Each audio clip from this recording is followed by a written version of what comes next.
नमस्कार दोस्तों, स्वागत है आपका मेरे YouTube चैनल हिंदी कथा कहानियाँ और हिंदी कथा साहित्य संचन में। और आज जो कहानी मैं आपके सामने लेकर आई हूँ उसका नाम है घमंड का पुतला।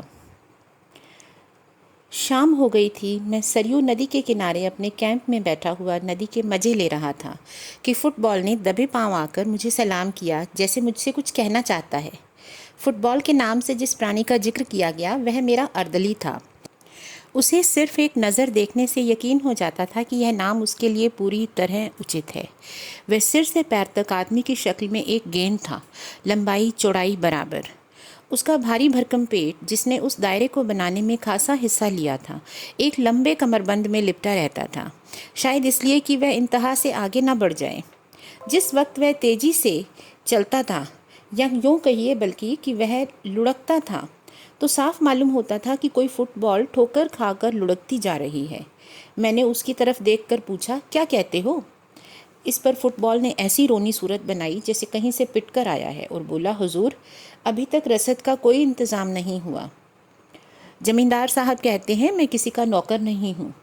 मैंने इस निगाह से देखा जैसे मैं और ज़्यादा सुनना नहीं चाहता।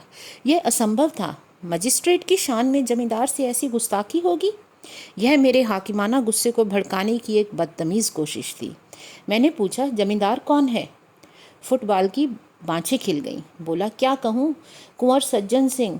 हुजूर बड़ा ढीठ आदमी है। रात आई है और अभी तक हुजूर के सलाम को भी नहीं आया। घोड़ों के सामने न घास है न दाना। लश्कर के सब आदमी भूखे बैठे हैं। मिट्टी का एक बर्तन भी नहीं भेजा। मुझे जमींदारों से रात दिन साबका रहता था, मगर यह शिकायत कभी सुनने में न आई थी। इसके विपरीत वह मेरी खातिर तवाज़ो में ऐसी जाफशानी से काम लेते थे कि उनके स्वाभिमान के लिए ठीक न था। उसमें दिल खोलकर आतिथ्य सत्कार करने का भाव तनिक भी न होता था। न उनमें शिष्टाचार था, न वैभव के प्रदर्शन जो ऐब है। इसके बजाय वहाँ बेजा रसूख की फ़िक्र और स्वार्थ की हवस दिखाई देती थी, और इस रसूख को बनाने की कीमत काव्योचित अतिशयोक्ति के साथ गरीबों से वसूल की जाती थी, जिनका बेकसी के सिवा और कोई हाथ पकड़ने वाला नहीं। उनके बात करने के ढंग में वह मुलामियत और अजीज़ी बरती जाती थी जिसका स्वाभिमान से बैर है, और अक्सर ऐसे मौके आते थे जब इन खातिरदारियों से तंग होकर दिल चाहता था कि काश इन खुशामदी आदमियों की सूरत ना देखनी पड़े। मगर आज फुटबॉल की ज़बान से यह कैफियत सुनकर मेरी जो हालत हुई उसने साबित कर दिया कि रोज़ रोज़ की खातिरदारियाँ और मीठी मीठी बातों ने मुझ पर असर किए बिना नहीं छोड़ा था। मैं ये हुक्म देने ही वाला था कि कुंवर सज्जन सिंह को हाजिर करो कि एकाएक मुझे ख्याल आया, इन मुफ्तखोर चपरासियों के कहने पर एक प्रतिष्ठित आदमी को अपमानित करना न्याय नहीं है। मैंने अर्दली से कहा, बनियों के पास जाओ और नकद दाम देकर चीज़ें लाओ, और याद रखो मेरे पास कोई शिकायत ना आए। अर्दली दिल में मुझे कोसता हुआ चला गया, मगर मेरे आश्चर्य की कोई सीमा ना रही जब वहाँ एक हफ्ते तक रहने पर भी कुंवर साहब से मेरी भेंट न हुई।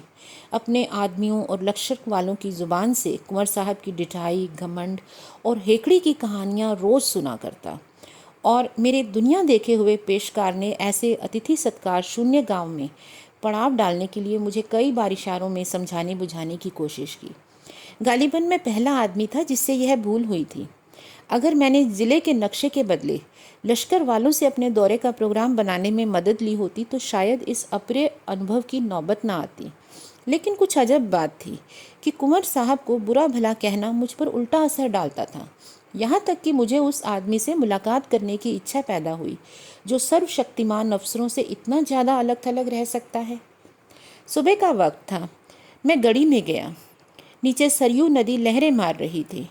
ऊपर साखू का जंगल था। मीलों तक बादामी रेत, उस पर खरबूज और तरबूज की क्यारियाँ थीं। पीले पीले फूलों से लहराती हुई बगलों और मुर्गाबियों की गोल गोल कतारें थीं।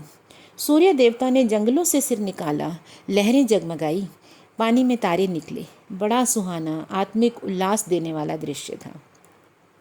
मैंने खबर करवाई और कुंवर साहब के दीवान खाने में दाखिल हुआ। लंबा चौड़ा कमरा था, फर्श बिछा हुआ था। सामने मसनद पर एक बहुत ही लंबा तगड़ा आदमी बैठा था। सर के बाल मुड़े हुए, गले में रुद्राक्ष की माला, लाल लाल ऊंचा माथा। पुरुषोचित अभिमान की उससे अच्छी तस्वीर नहीं हो सकती। चेहरे से रोब दाब बरसता था।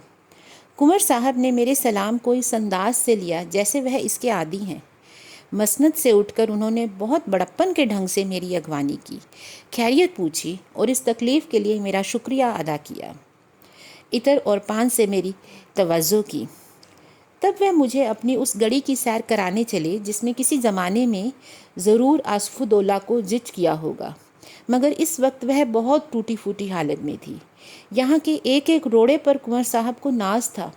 उनके खानदानी बड़प्पन और रोब-दाब का जिक्र उनकी ज़ुबान से सुनकर विश्वास न करना असंभव था। बयान करने का ढंग यकीन को मजबूर करता था, और वे उन कहानियों के सिर्फ पासबान ही ना थे, बल्कि वह उनके ईमान का हिस्सा थी। और जहाँ तक उनकी शक्ति में था, उन्होंने अपनी आन निभाने में कोई कसर नहीं की। कुंवर सज्जन सिंह खानदानी रईस थे। उनकी वंश परंपरा यहाँ वहाँ टूटती हुई अंत में किसी महात्मा ऋषि से जाकर मिल जाती थी।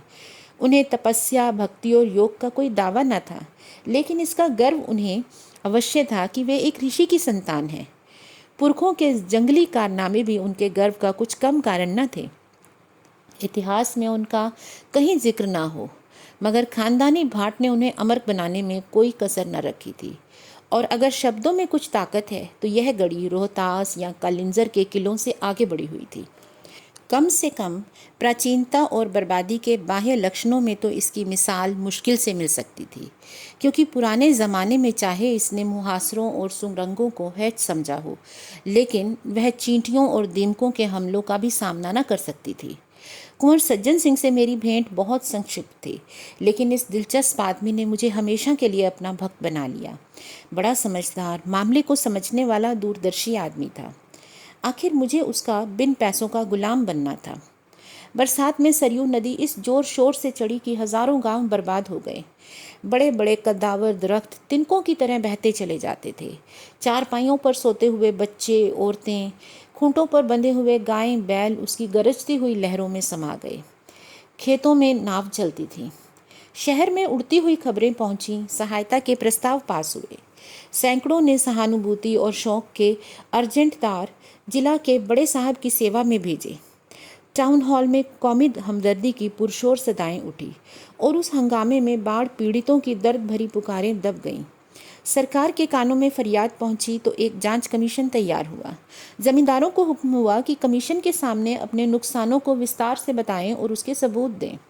शिवरामपुर के महाराज साहब को इस कमीशन का सभापति बनाया गया।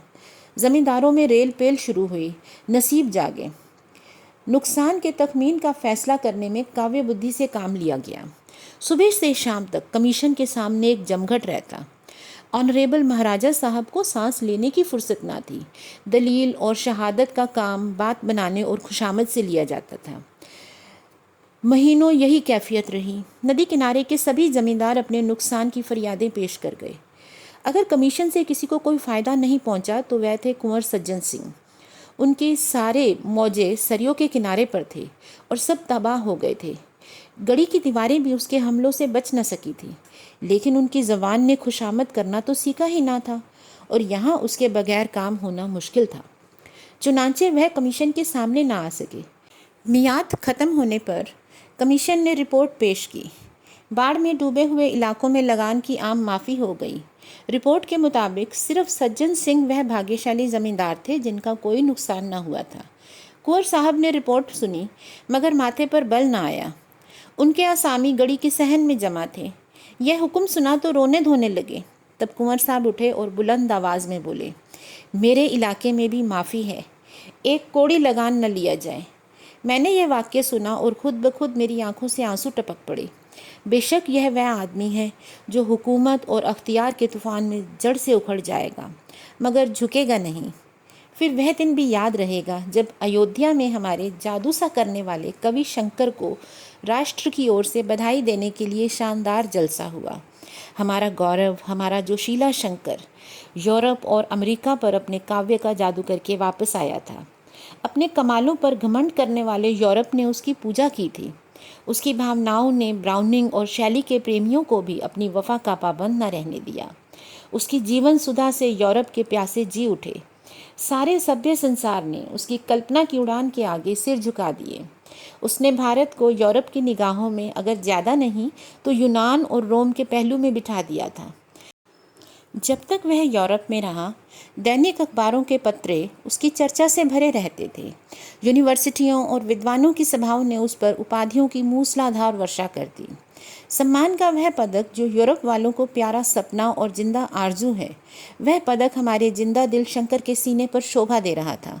उसकी वापसी के बाद उन्हीं राष्ट्रीय भावनाओं के प्रति श्रद्धा प्रकट करने के लिए हिंदुस्तान के दिल और दिमाग अयोध्या में जमा हुए थे। इसी अयोध्या की गोद में श्री रामचंद्र खेलते थे और यहीं उन्होंने वाल्मीकि की जादू भरी लेखनी की प्रशंसा की थी। उसी अयोध्या में हम अपने कवि शंकर को अपनी मोहब्बत के फूल चढ़ाने आए थे। इस राष्ट्रीय कर्तव्य में सरकारी हुक्काम भी बड़ी उदारता पूर्वक हमारे साथ सम्मिलित थे। शंकर ने शिमला और दार्जिलिंग के फरिश्तों को भी अयोध्या में खींच लिया था। अयोध्या को बहुत इंतज़ार के बाद यह दिन देखना नसीब हुआ था। जिस वक्त शंकर ने उस विराट पंडाल में पैर रखा, हमारे हृदय राष्ट्रीय गौरव और नशे से मतवाले हो गए। ऐसा महसूस होता था कि हम उस वक्त किसी अधिक पवित्र, अधिक प्रकाशवान दुनिया के बसने वाले हैं। एक क्षण के लिए अफसोस है कि सिर्फ एक क्षण के लिए अपनी गिरावट और बर्बादी का ख्याल हमारे दिलों से दूर हो गया। जय जय की आवाज़ों ने हमें इतना मस्त कर दिया जैसे महुअर नाक को मस्त कर देता है। एड्रेस पढ़ने का गौरव मुझको प्राप्त हुआ था। सारे पंडाल में खामोशी छाई थी।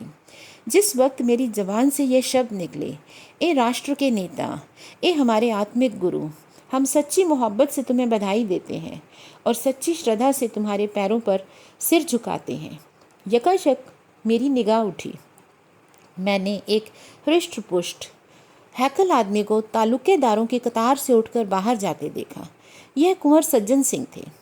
मुझे कुंवर साहब की यह बेमौका हरकत, जिसे अशिष्टता समझने में कोई बाधा नहीं थी, बुरी मालूम हुई। हजारों आंखें उनकी तरफ हैरत से उठी। जलसे के ख़त्म होते ही मैंने पहला काम जो किया वह था कुंवर साहब से इस चीज़ के बारे में जवाब तलब करना।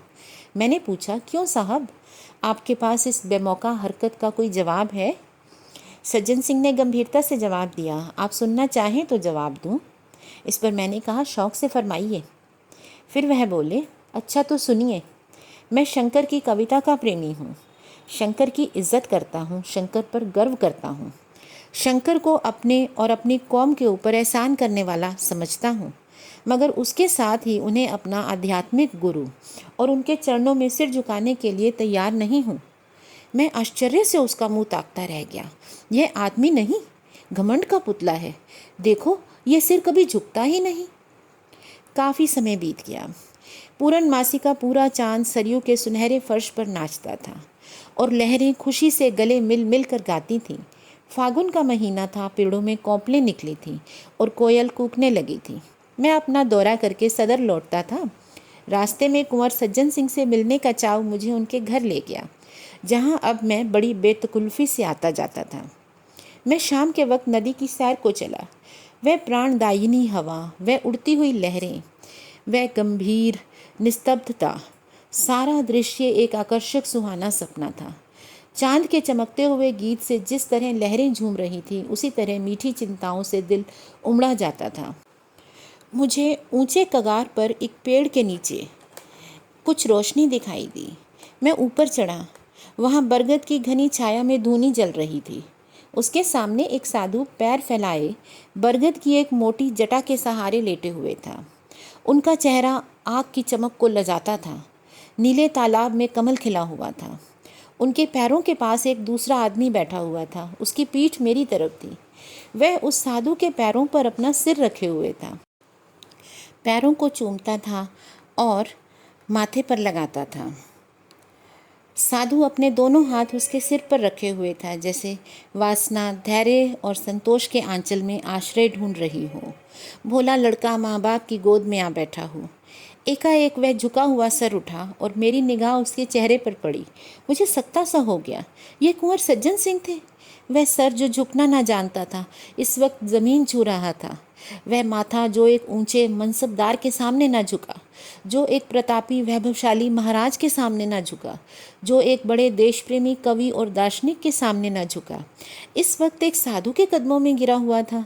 घमंड वैराग्य के सामने सिर झुकाए खड़ा था। मेरे दिल से इस दृश्य ने भक्ति का एक आवेग पैदा किया। आंखों के सामने से एक पर्दा हटा और कुंवर सज्जन सिंह का आत्मिक स्तर दिखाई दिया। मैं कुंवर साहब की तरफ जाकर उनसे लिपट गया और बोला, मेरे दोस्त, मैं आज तक तुम्हारी आत्मा के बड़प्पन से बिल्कुल बेखबर था। आज तुमने मेरे हृदय पर उसको अंकित कर दिया कि वैभव और प्रताप, कमाल और शोहरत सब घटिया चीज़ें हैं, भौतिक चीज़ें हैं। वासना में लिपटे हुए लोग इस योग्य नहीं कि हम उनके सामने भक्ति से सिर झुकाएं। वैराग्य और परमात्मा से दिल लगाना ही वे महान गुण हैं जिनकी ड्योढ़ी पर बड़े बड़े वैभवशाली और प्रतापी लोगों के सिर भी झुक जाते हैं। यही वह ताकत है जो वैभव और प्रताप को, घमंड की शराब के मतवालों को और जड़ाऊ मुकुट को अपने पैरों पर गिरा सकती है। एक तपस्या के एकांत में बैठने वाली आत्माओं, तुम धन्य हो कि घमंड के पुतले भी पैरों की धूल को माथे पर चढ़ाते हैं।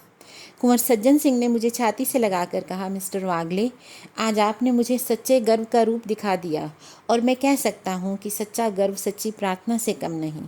विश्वास मानिए, मुझे इस वक्त ऐसा मालूम होता है कि गर्व में भी आत्मिकता को पाया जा सकता है। आज मेरे सिर में गर्व का जो नशा है वह कभी न था। और इस तरह से इस कहानी के सूत्रधार को यह पता चला कि जो व्यक्ति किसी के सामने सिर नहीं झुकाता था, वो सच्चे ज्ञान के आगे और ईश्वर की भक्ति करने वालों के आगे झुका जाता था, उनके पैरों को चूमता था। और यही आत्मिकता है, यही सच्ची भक्ति है। धन्यवाद दोस्तों। अगर आपको मेरी कहानी सुनाने का ढंग पसंद आता है तो आप इस वीडियो को लाइक करें, शेयर करें और मेरे चैनल को सब्सक्राइब करें।